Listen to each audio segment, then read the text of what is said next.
Hello, my name's Dave Emory, and this is For the Record program number 153. And we're going to be taking a look at some information from the archives in a variety of different ways, and from the assassination of President Kennedy. I've talked about those in numerous broadcasts. The Guns of November Part 3, which are going to be you're going to hear excerpted. That was recorded on November 15th of 1983. I've talked about that in a miscellaneous archive show entitled Richard Nixon's Greatest Hits. And we've reflected on that in a number of different broadcasts as well. Most recently, in For the Record program number 104, I noted that Anthony Pellicano, the private investigator who worked for Mark Fuhrman in the O.J. Simpson case, had given testimony that the 18-and-a-half-minute tape gap on one of the Watergate tapes could actually have been accidentally erased by Richard Nixon's secretary, Rosemary Woods.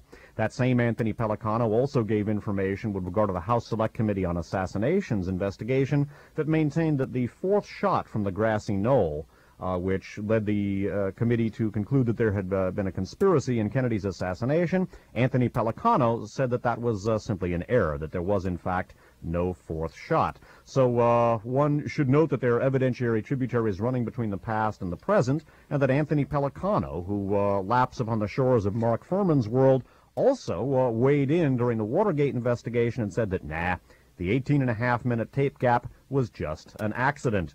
I would note in that regard that among the many connections between Watergate and the Kennedy assassination, first of all, Richard Nixon himself, who was in Dallas, Texas on 11/22/63, flew out right about the time Kennedy was being killed, or a couple of hours before. Yet when the FBI interviewed him on February 28th of 1964, Richard Nixon said that the only time he was in Dallas, Texas was 2 days prior to the assassination. This despite the fact that the New York Times and San Francisco Chronicle, among other newspapers, carried a UPI interview with Nixon in Dallas on November 21st in their November 22nd editions, in which he says, among other things, that he was going to do everything possible to get John F. Kennedy out of office. That, of course, that interview was conducted a day after Nixon claims that he left Dallas, Texas. Leon Jaworski, who was named by Richard Nixon as Watergate special prosecutor, had been a Warren Commission counsel in charge with seeing whether Lee Harvey Oswald had connections to the intelligence community. Oswald had many connections to the intelligence community, but Leon Jaworski, himself an individual who sat on the board of directors of the M.D. Anderson Fund, a CIA domestic funding conduit, concluded, not surprisingly, that Lee Harvey Oswald had no connections to the intelligence community. Oswald, of course, was a patsy in the Kennedy assassination, but nonetheless, the structuring of his situation in such a way as to prepare him to take the fall is very, very indicative. Gerald Ford, named by Richard Nixon to replace Spiro Agnew as vice president, had been a member of the Warren Commission. Ultimately, of course, Gerald Ford succeeded Richard Nixon as president and pardoned him of all crimes that he had committed. Those are just some of the many connections between Watergate and the Kennedy assassination. Bear in mind that in his book, The Ends of Power, H.R. Bob Haldeman, Nixon's White House chief of staff, stated that the whole Bay of Pigs thing, which was what Richard Nixon sought to keep secret, was a code word in the Nixon White House for the assassination of President Kennedy. Watergate has cropped up in the news again recently because a number of electronic experts have taken the challenge, or appear to be taking the challenge, to determine what in fact was on the 18-and-a-half-minute tape gap, that 18-and-a-half minutes erased, according to Anthony Pellicano, Mark Fuhrman's private investigator. Accidentally, according to just about everybody else, that tape erasure has to have been deliberate. There is one exception, and we're going to come to that in a minute. The following article comes from the San Francisco Examiner of Friday, September 22nd of the year 2000. This is an article by James Warren of the Chicago Tribune. It's datelined College Park, Maryland, and headlined, "Archives May Try to Recover Sound from Erased Nixon Tape." This article reads as follows. Clearly and audibly, the National Archives moved to investigate the possible recovery of the most famous 18-and-a-half-minute tape conversation ever erased. After a generally technical, bone-dry meeting Thursday of an advisory panel on preservation, the archives will experiment to see if new methods of voice extraction might be worth trying on the section of 28-year-old tape that helped bring down the presidency of Richard Nixon. It's the so-called 18-and-a-half-minute gap, in fact 18 minutes and 28 seconds, in a conversation between Nixon and top aide H.R. Haldeman shortly after the Watergate break-in. Bear in mind again, as I just said, that Haldeman in his book The Ends of Power stated that the whole Bay of Pigs thing which is what Richard Nixon was afraid would come out if the Watergate cover-up was not effected, was a code word in the Nixon White House for the assassination of President Kennedy, and this 18-and-a-half-minute gap was in a conversation between Nixon and H.R. Haldeman, as indicated here. Continuing.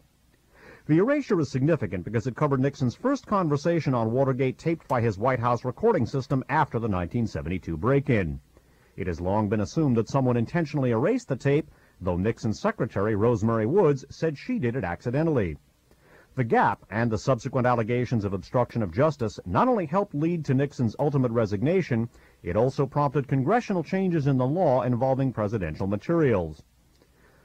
Since then, most written and taped materials no longer are considered the exclusive property of a president. The conversation between Nixon and Haldeman, which is known to have been about Watergate because of Haldeman's written notes, was initially subpoenaed as part of the Watergate Special Prosecution Force's investigation. After the White House informed District Judge John Sirica, who oversaw the Watergate case, about the gap, the judge commissioned a panel of experts to examine the tape in 1974, their every move watched by U.S. Marshals. The original tape had been played just 6 times since 1974, the last time in 1992 for the purpose of creating copies on digital audio tape. There have been no attempts to enhance the tape, which is a 6.5-hour reel and part of the 3,500 hours of Nixon tapes, most of which are still being processed by the archives and yet to be heard by the American public. The tape with a gap has a bumpy preservation history, including brief stays in a closet across from a cafeteria at the old executive office building next door to the White House, and in a Virginia warehouse where it was accidentally subjected to temperatures of 90 degrees on occasion. It is now secure and resting under the best conditions in a temperature-controlled vault at the archives in Washington. It was last inspected earlier this year and appears to be in good shape. Thursday's session involved a committee of experts from government and private industry. They discussed whether it is feasible, given improvements in technology, to recover sound on the tape, and if so, whether the process would damage the tape, which is now largely marked by a loud buzzing sound. The consensus was that it's highly unlikely that anything of value can be found on the gap.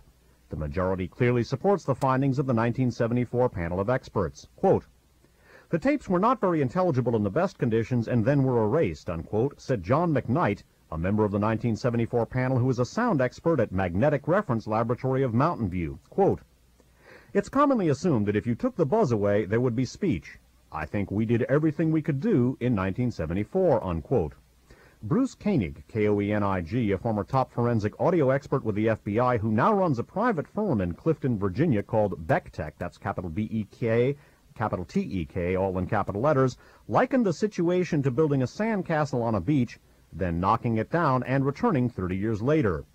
However, the panel did have one clearly dissenting and effective voice in Stephen St. Croix of Baltimore's Intelligence Devices Incorporated, a speech extraction firm whose clients have included the archives and a major Hollywood studio that needed his help in preserving old movies. St. Croix sought to, as he put it, quote, chip away at the certainty, unquote, that recovering the conversation was not possible. To that end, he outlined the latest technology which essentially uses computers to help replicate sounds. Despite his belief that he would have a better chance by using the original tape, sentiment grew in favor of simulating the original tape and testing that simulation as a means of inspecting such technology. The archives will begin a process of creating such a tape, then erase the recorded dialogue under the same conditions discerned by the 1974 panel, then throw open the test tube for anybody to provide what the archivists and scientists call a, quote, proof of concept, unquote. St. Croix, for one, was confident that at minimum he could erase all the frustrating background noise on the actual tape. But then, what would be left? Perhaps something dramatic, he said. Then again, perhaps he would wind up with a, quote, a beautiful, distortion-free nothing, unquote.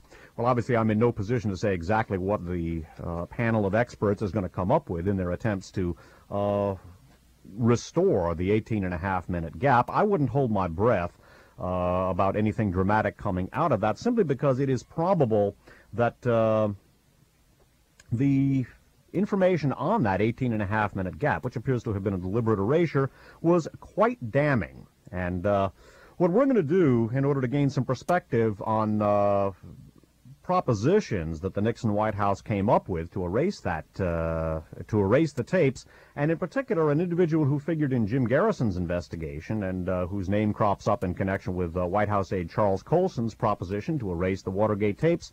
We're going to revisit the archives, and we're going to go back to November 15th, 1983, and the Guns of November, Part 3.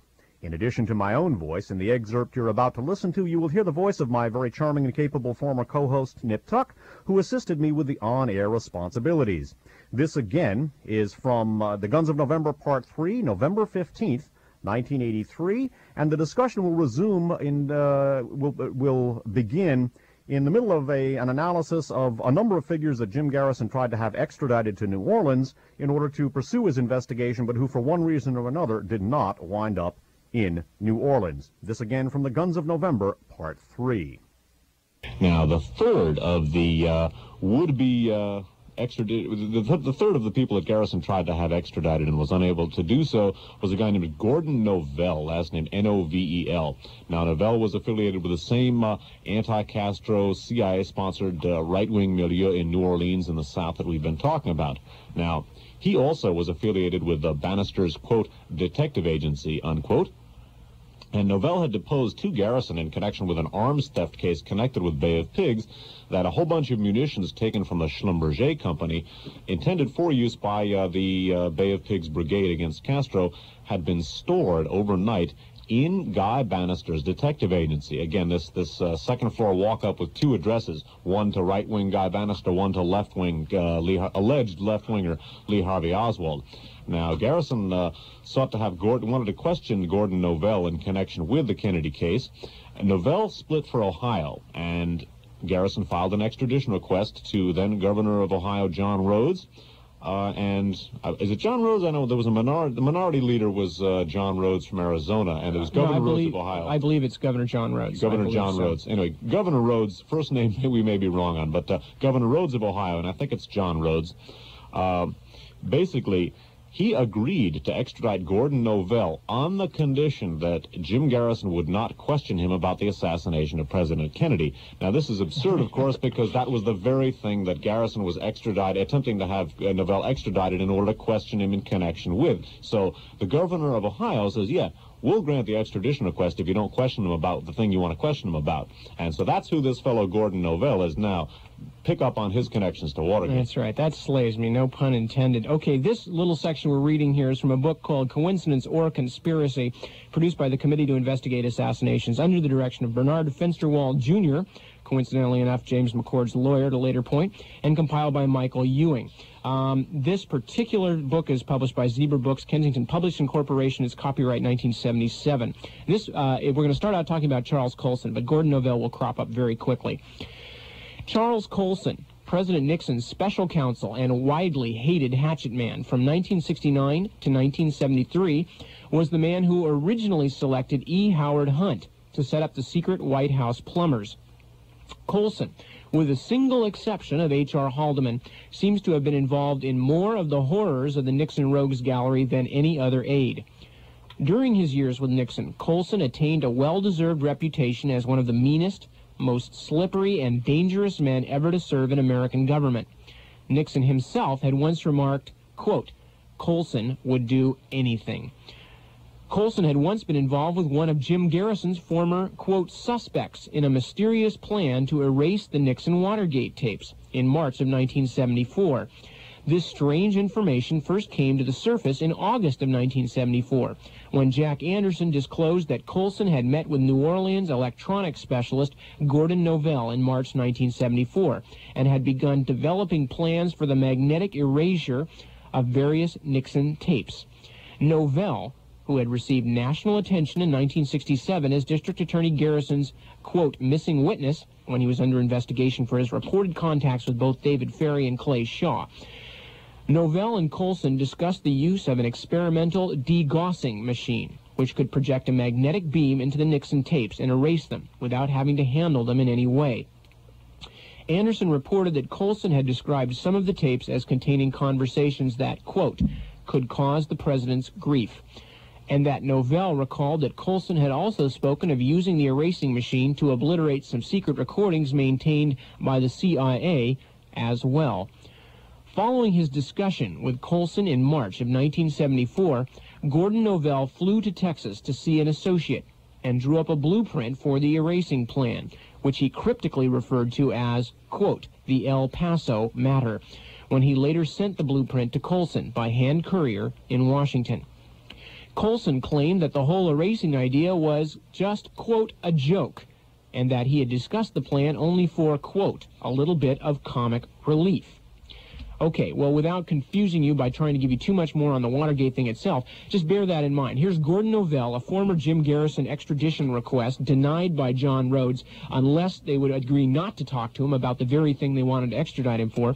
Gordon Novell crops up in Watergate trying to help Charles Colson, allegedly trying to help Charles Colson erase the Watergate tapes. Colson, on the other hand, turns around and calls it, quote-unquote, a joke. Okay? Now, this next two little bits here real quickly. This is something we ran across just a couple of years ago with help from Mae Brussel, who found this for us, and we used it on One Step Beyond, and we're going to repeat it here. This is from Technology Illustrated magazine, and it's the April 1983 edition. Okay, and this first little bit is just a little introduction to an article, and it's written by somebody on the staff, and they're just introducing the article, and they say, last summer, 4 spy tech, and this is meetings like summer of '82, so this is pretty recent. Last summer, 4 spy tech luminaries gathered at a private 60-acre camp in Powder Springs, Georgia.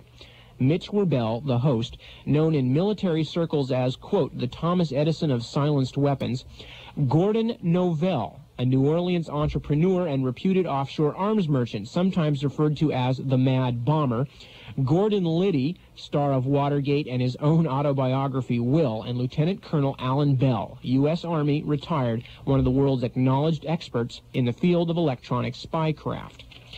Okay, now, that's just the intro that they use, mentioning Gordon Novell as being present with Liddy at Mitch Werbel's ranch, and Mitch Werbel's camp, actually, is what it is. And calling him and mentioning that he's sometimes known as the Mad Bomber. Now, interestingly enough here, in the Technology Illustrated for July of 1983, Mr. Novell takes pen in hand or typewriter in hand to write an article, to write a letter in himself. In the midst of his letter, where he is talking about different things, he says, quote, the only people, this is Gordon Novell himself, by the way, writing in response to that introduction in the article. He says, quote, the only people who have ever had the fortitudinal stupidity to call me, quote, the Mad Bomber, are all now defendants in 2 ongoing federal civil suits totaling well over $2 billion in damages. This one-man war resulted mainly from my ultra-high technology counterintelligence role in Watergate to erase the White House tapes. Okay, so here's Charles Colson on one hand talking about his contact with this ex-Garrison extradition request as being comic relief and a joke and basically saying it didn't happen. Here's Gordon Novell turning around in a letter to Technology Illustrated basically bragging about his high-tech role in Watergate. Okay, now the Watergate tapes themselves and some of the controversy surrounding them might be worth covering at this point for those of you who may be scratching your heads and wondering just what this is all about. It was revealed during the course of the public Watergate hearings by a fellow by the name of Alexander Butterfield that Nixon's White House had a taping system set up and that basically all conversations in the Oval Office had been taped. Now, these tapes were then requested by the special prosecutor set up by joint agreement between the President and Congress to prosecute any crimes connected with Watergate. Of course, these tapes became possible evidence and were subpoenaed as a result. Now, a number of the tapes turned up with very suspicious gaps. One in particular had a very famous 18.5-minute gap in the middle of it, which remains a source of controversy. So here we have Gordon Novell talking about erasing the Watergate tapes. Many of the tapes themselves have, to this day, unexplained gaps. And indeed, the gaps themselves have some interesting Kennedy-related connections. Nixon's secretary, a woman named Rosemary Woods, was one of the primary suspects in connection with the 18.5-minute gap, and facing possible prosecution, she retained a man named Charles Rhyne, R-H-Y-N-E, who was a legal observer to the Warren Commission and also a close personal friend of Richard Nixon. A lot of other Watergate connections we're going to go into. The GOP counsel, the minority counsel, was a guy named Albert Jenner, and he had been a Warren Commission counsel. So the Kennedy connection, there are many minor ones. We're going to go into some of the major ones here in just a second. Okay, one of the other things that needs to be mentioned in context of the Nixon tapes is that one of the things that Richard Nixon at one point was, I believe, and I don't remember the exact person he was arguing whether he was talking to, but it was one of his aides, Richard Nixon, and this is in the transcripts once this came out. You can find it, I believe, in places, in a variety of places. But Richard Nixon said, literally, one of the reasons that the tapes should not be revealed because they were going to bring up this whole, and I quote Richard Nixon, this whole Bay of Pigs thing. Now, in and of itself, that is very interesting because, according to popular theory, the whole Bay of Pigs thing, embarrassing as it might have been for America, was all known. The Bay of Pigs invasion was started, and it failed. Well, one has to ask a series of questions about why Richard Nixon would be so worried, and he was worried, as the conversation showed, about this whole Bay of Pigs thing. And we've talked in the past about his role in planning the Bay of Pigs, which was also pretty well known. But we've also mentioned two possibilities. One is the fact of the CIA scotching their own Bay of Pigs, and the other is the possibility that the scotching of the Bay of Pigs led in part to the assassination of John F. Kennedy. Okay, and worth noting, too, that Nixon ran against Kennedy in 1960, and the Bay of Pigs was one of Kennedy's main embarrassments, and here's Nixon trying to cover the thing up. Talking about the tape gaps, too. At one point, Nixon, and in his reference to the whole Bay of Pigs thing, at one point Nixon was considering, in fact, asked former Warren Commission Chief Counsel J. Lee Rankin to go over the tapes to help edit out national security-related matter. Rankin declined, by the way. So, again, the same cast of characters crops up.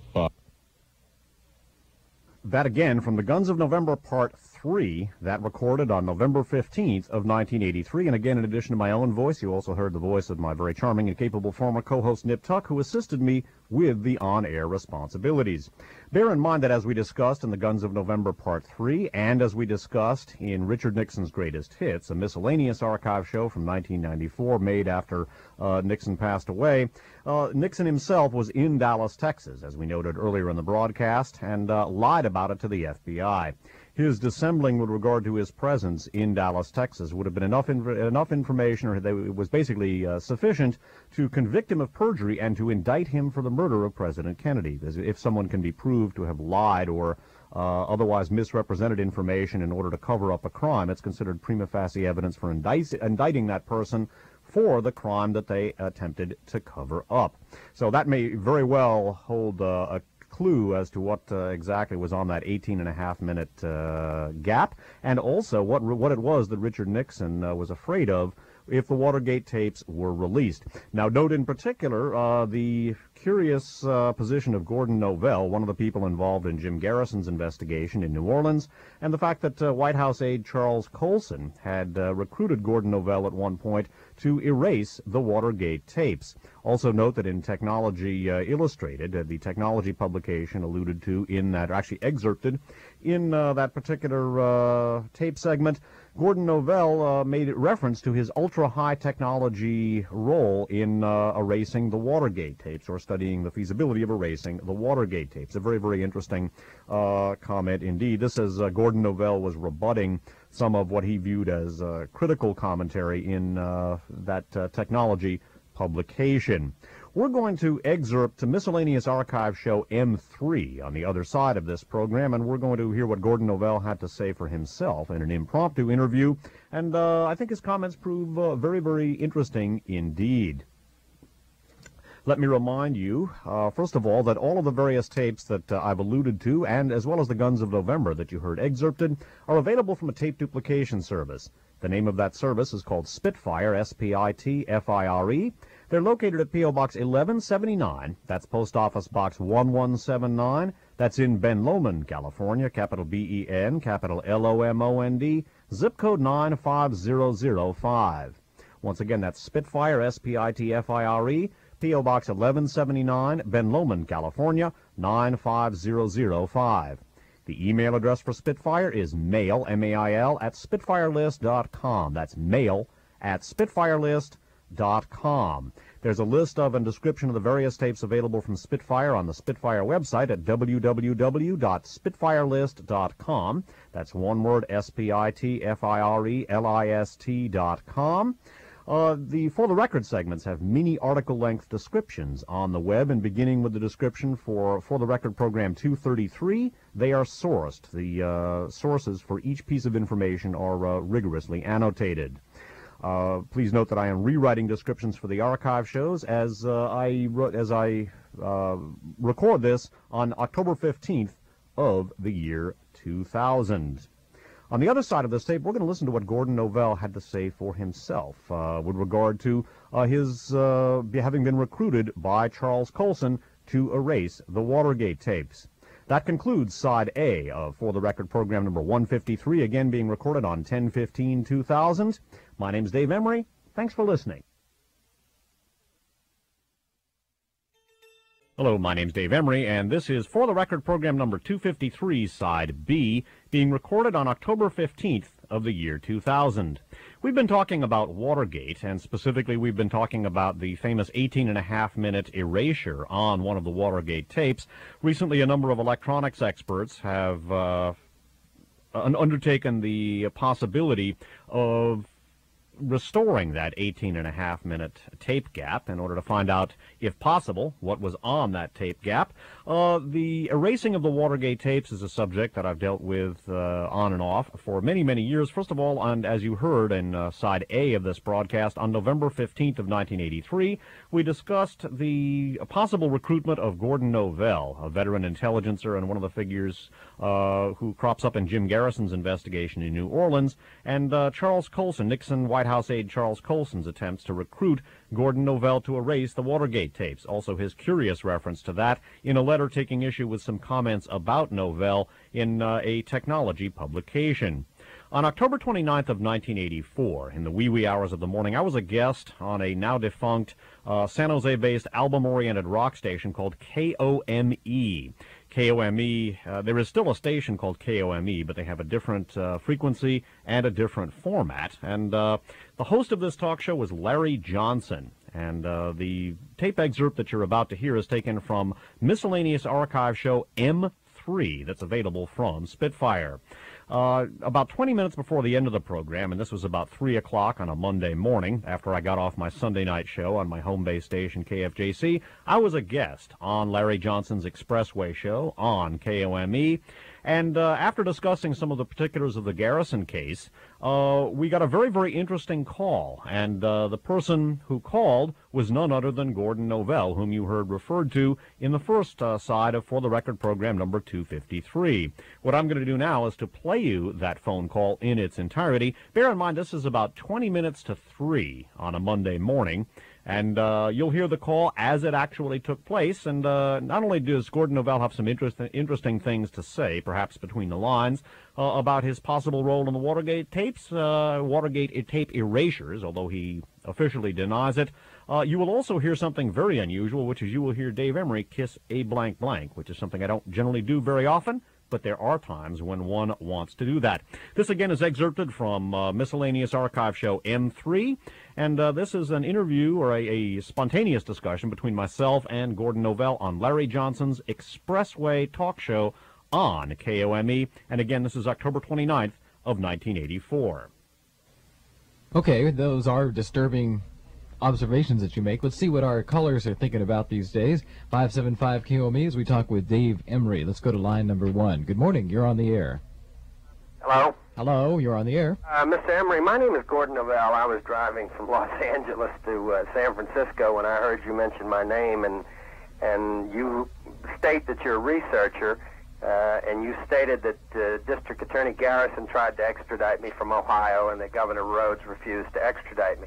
Well, where I think you failed to address the issue on the thing is, number one, before he attempted to extradite me, I was his chief of security and intelligence for the Kennedy investigation. And I had a serious disagreement with him about what I believe to be a fraudulent case. And when I was in Ohio and was actually going up there to see my fiancée to recover a ring, since we were breaking up,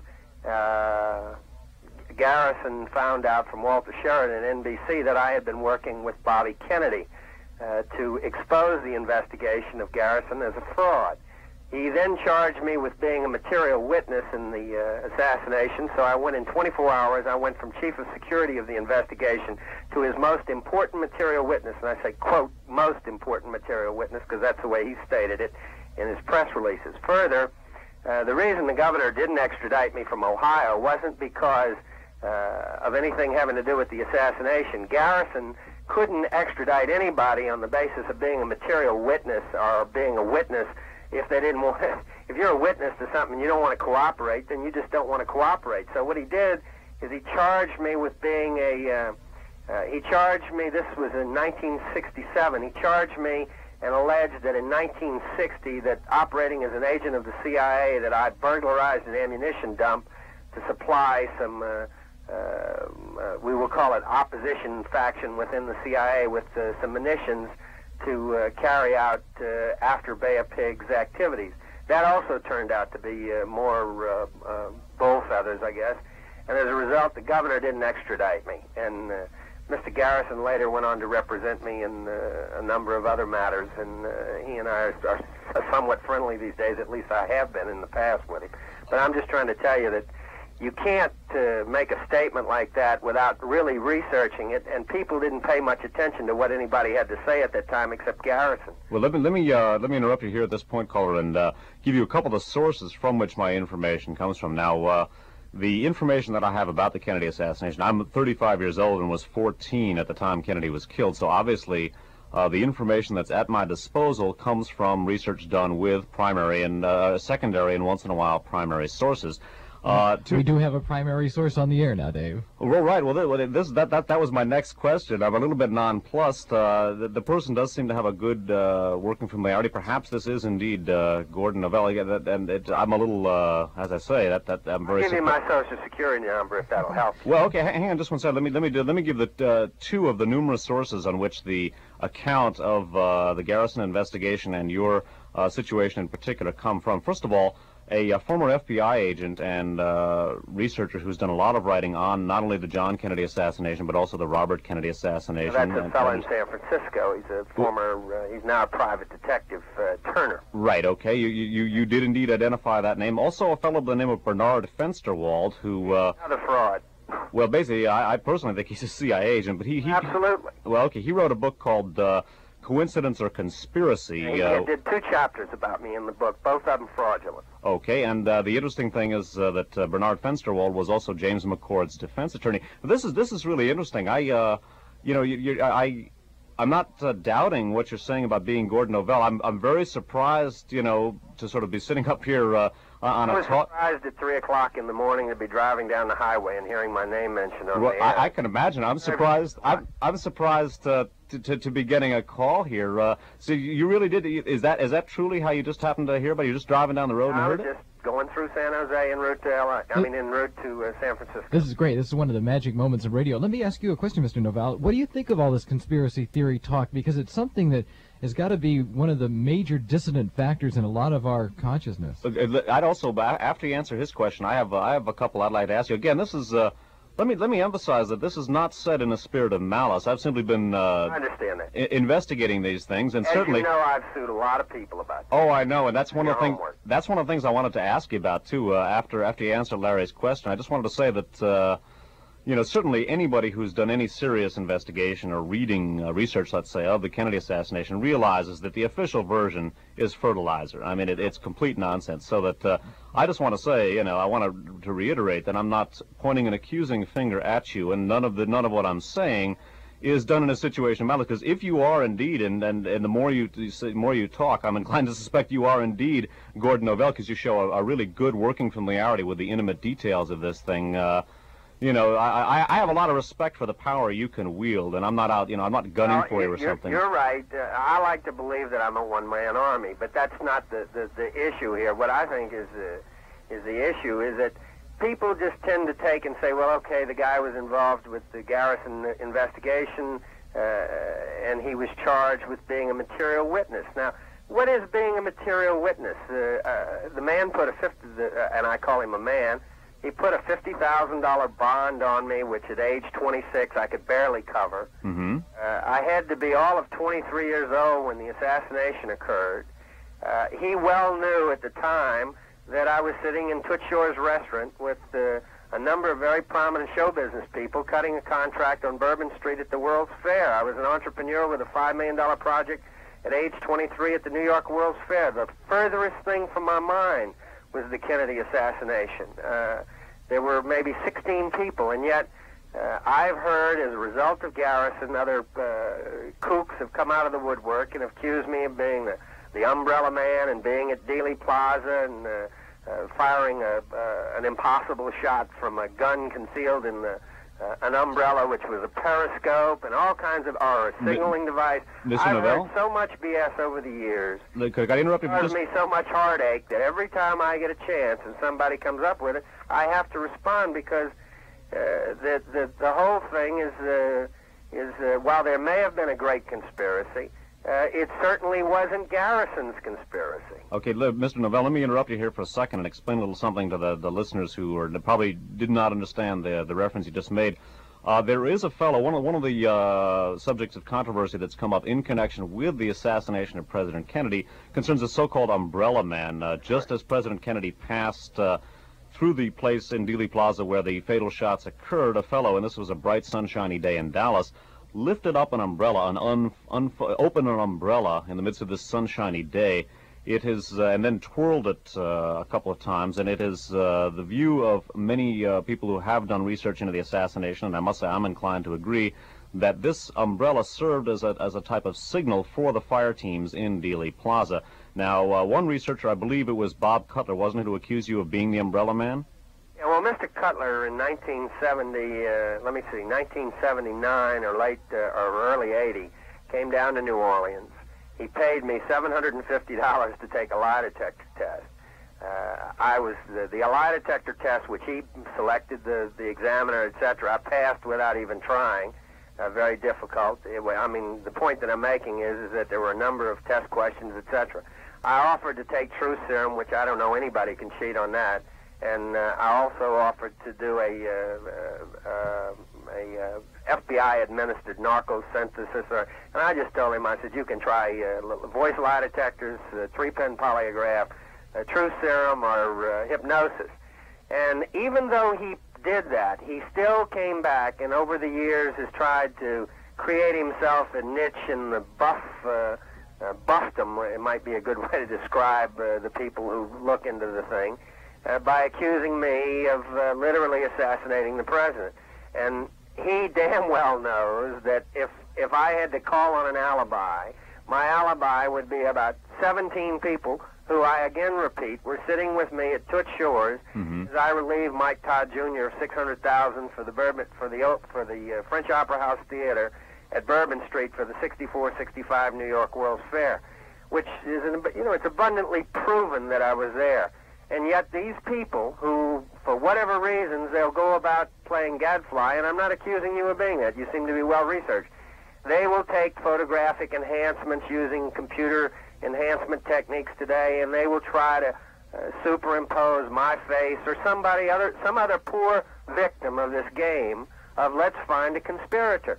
I worked very closely with the House Assassination Committee and the people who did the fourth gunshot analysis that resulted in a probable conspiracy finding by the House Assassination Committee, Mark Weiss and Ernie Ashkenazi, are good friends of mine. I disagree with their findings, although I've worked with them and against them. I worked against them in Watergate for Chuck Colson. Mr. Novell? Mr. Fenster-Wall said that in his book. The point that I'm trying to make to you is that the Kennedy assassination, if you'd have walked in there with the former chief of security of the CIA, who probably knew what happened, Howard Moose Osborne, and Dickie Helms in 1977, both of them with full confessions in hand and backed up by what other truth deception criteria examinations could be given them, I'm telling you, they wouldn't have arrested them. Had they confessed, which I'm not saying they're guilty either, I'm just saying that they would be obvious parties, J. Edgar Hoover, Richard Helms, Richard Bissell, Moose Osborne, Mitch Werbel. Some of these guys would be the kind, if you had confessions from, I can assure you that neither Sprague nor what was it, Professor, is it Bakey? Which was the professor removed Sprague as as chief prosecutor. Right. Mr. Novell, let me interrupt you here. I wanted to interject a couple things. You touched on something that I wanted to ask here, and I think in deference to the rest of the audience here, I think we should take care in our discussion to sort of flesh out some of the details here, because you remember most of the people who are listening to us talk are not intimate with the Kennedy assassination case here. Now, you touched on a subject that I wanted to ask you, and again, I want to reiterate a couple things here at this point. I mentioned it before. You know, the information that I have concerning your alleged role in the Kennedy assassination comes from some of the sources I cited and some others as well. That I've, as I say, I was 14 at the time, and I've just been doing research from secondary and primary sources. I wanted to reiterate, because I am now at this point totally convinced that you are in fact Gordon Novell.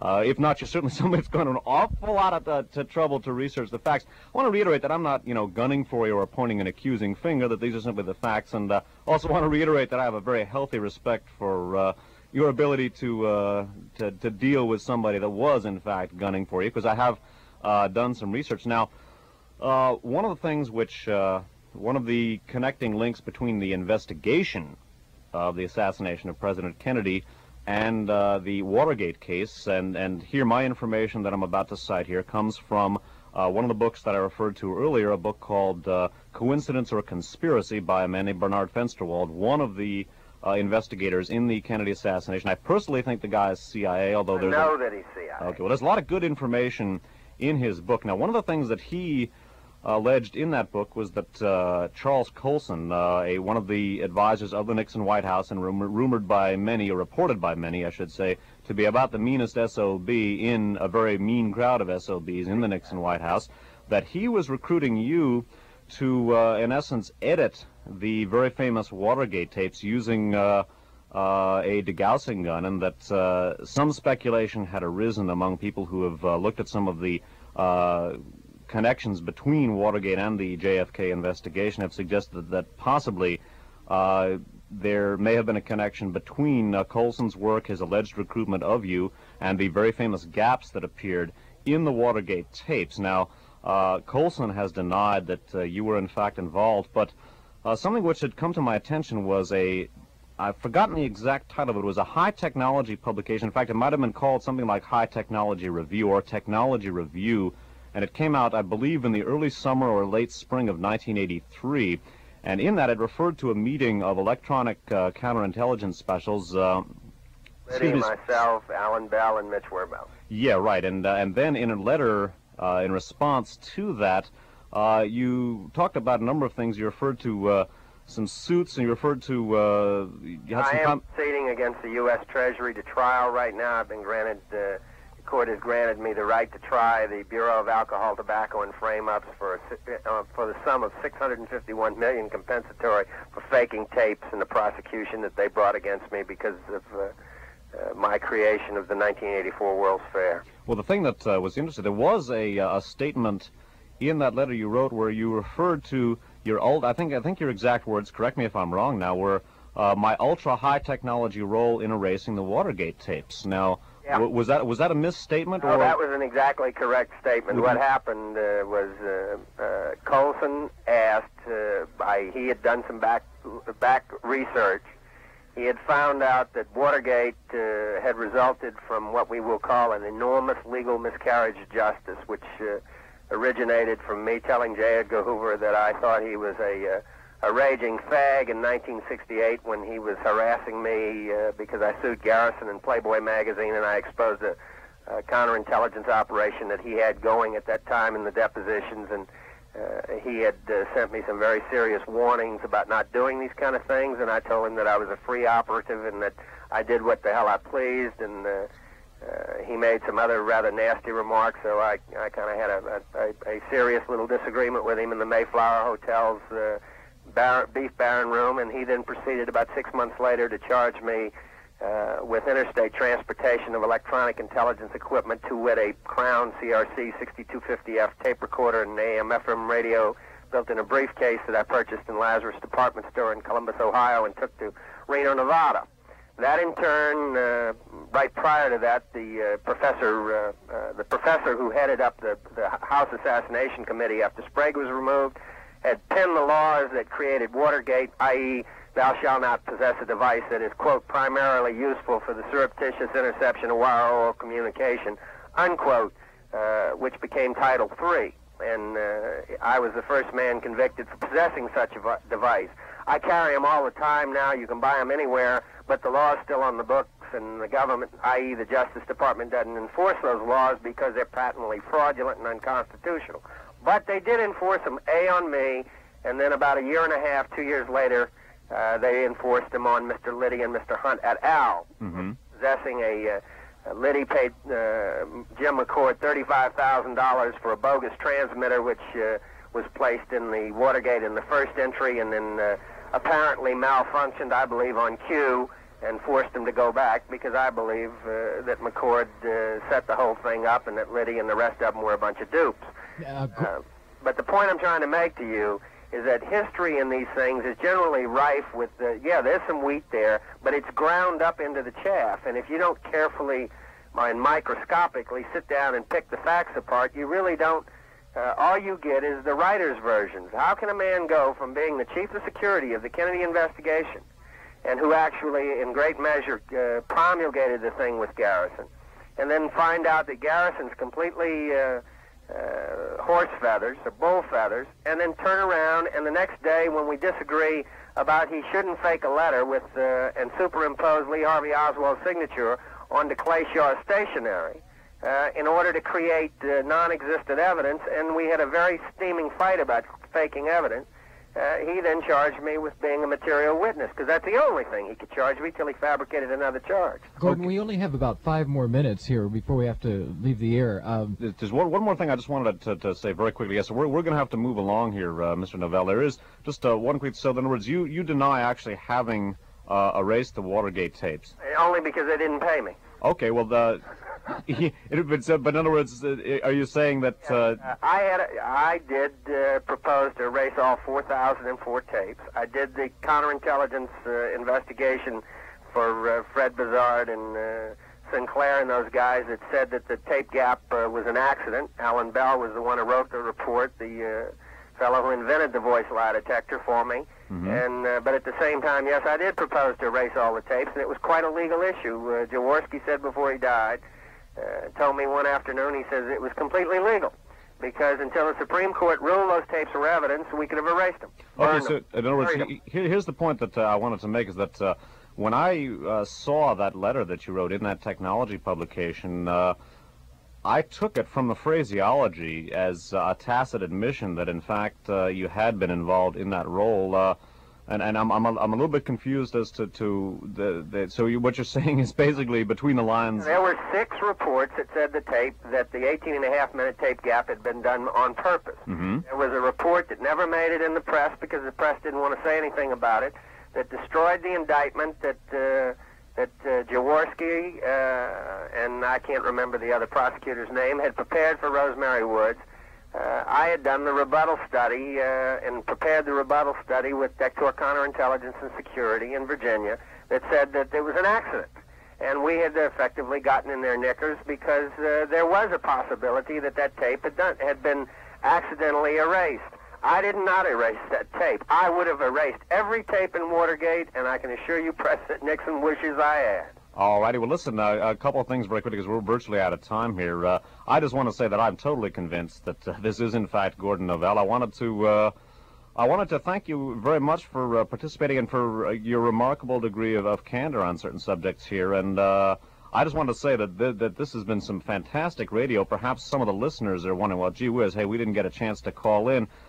This has really been quite amazing. That, as I say, this is a fellow who has been alleged by many to have been involved in the assassination. He certainly has denied it and presented a lot of information in backing up his claims. And at any rate, it can be said that Gordon Novell is one of the leading figures that has cropped up in connection with the case, not ascribing any guilt to him, and that really those of you in the audience are really quite privileged here to have this kind of a discussion. I wanted to say, Mr. Novell, also, I consider this personally, as I say, I was 14 when the assassination happened. This is really one of the highlights of my life. It's an amazing thing. certainly anybody that goes public talking about the kind of thing, and I'm on 3 non-commercial stations up here in the Bay Area, and I'm a, quote, conspiracy theorist, unquote. You certainly the intelligence community keeps an eye on you. I just hope, in fact, that... Close eye on me. Excuse me? They keep a very close eye on me. Oh, yeah, I was just hoping, in fact, that your participation in the broadcast was due just to the fact that you heard this on the radio and stuff. As I say, I'm not gunning for 80 you. miles an hour down the freeway and enjoying the ride when I heard you mention my name unfairly. What I thought was unfairly in the sense that it needed a response because it was not put in juxtaposition with the facts of what actually occurred. Okay, well, again, I've cited the sources for my information. I just want to understand the sources, but the sources are erroneous, too. Okay, well, again, I just want to reiterate that I'm not gunning for you, and as I say, I'm familiar with your situation and have a very healthy respect for your abilities. I just wanted to make that absolutely clear. Well, I have taken to trouble used to follow me around like a little black cloud, but these days it follows me around like a little green cloud. I took all my talents and applied them to a fellow by the name of DeLorean and managed to do the strategic planning and investigation for that case in the main, and I like the outcome of it. It showed what can be done when somebody really turns the rocks over, and when they don't find a scorpion, they dig under the dirt and find the scorpion. Okay, Mr. Novell, we're going to have to leave the air, but if you would you hold on for just a second, and we'd like to just thank you again for your most informative phone call. I just wanted to reiterate. Informative. I want to reiterate for the audience that perhaps some of you are chafing in the bit because you haven't had a chance to call up. But this has really been this is amazing radio. It's very seldom that you get any situation where you get someone whose name has actually been involved with the case. And get a chance to just sort of air some of this stuff out. I'm nonplussed and quite thrilled, and this is really quite an experience. And I just hope all the people out in the audience, hopes the people have taped it, and I hope they put this one put this one in their mental hopper. This is quite an experience. And Mr. Novell, I wanted to thank you for your time and efforts. Okay, thanks for your call. All right. All right. Would you hold on for just a moment to thank you. That again, from a guest appearance that I made on the Expressway Talk Show in the wee hours of Monday morning of October 29th of 1984. The host was Larry Johnson. KOME is no longer in existence. There is a radio station with those call letters, but it's a different frequency and a different format. And it went down the stream of time, so to speak. So you heard Gordon Novell speaking on his own behalf there. I thought his comments were very interesting. And he was quite forthcoming, as to exactly what may have happened to the Watergate tapes. Was he, in fact, involved with that? He sort of hinted that he might have been, but that he couldn't admit it because they paid him. When I pressed him, he said, nope. So there you have it, something of a small footnote to the Watergate case and perhaps the assassination of President Kennedy as well. Who knows? Again, I've made reference to tapes available, including the 2 tapes that you've heard in For the Record program number 253. Those are available from a tape duplication service called Spitfire, Spitfire. They're located at P.O. Box 1179, Ben Lomond, California, 95005. Email address, mail, M-A-I-L, at spitfirelist.com. And you can see a description of and list of the various programs available from Spitfire on the Spitfire website at www.spitfirelist.com. That's spitfirelist.com. There are many article-length descriptions of the various For the Record programs, and beginning with For the Record program number 233, those descriptions are footnoted, okay? That concludes For the Record program number 253. This is being recorded on October 15th of the year 2000. My name's Dave Emory. Thanks for listening.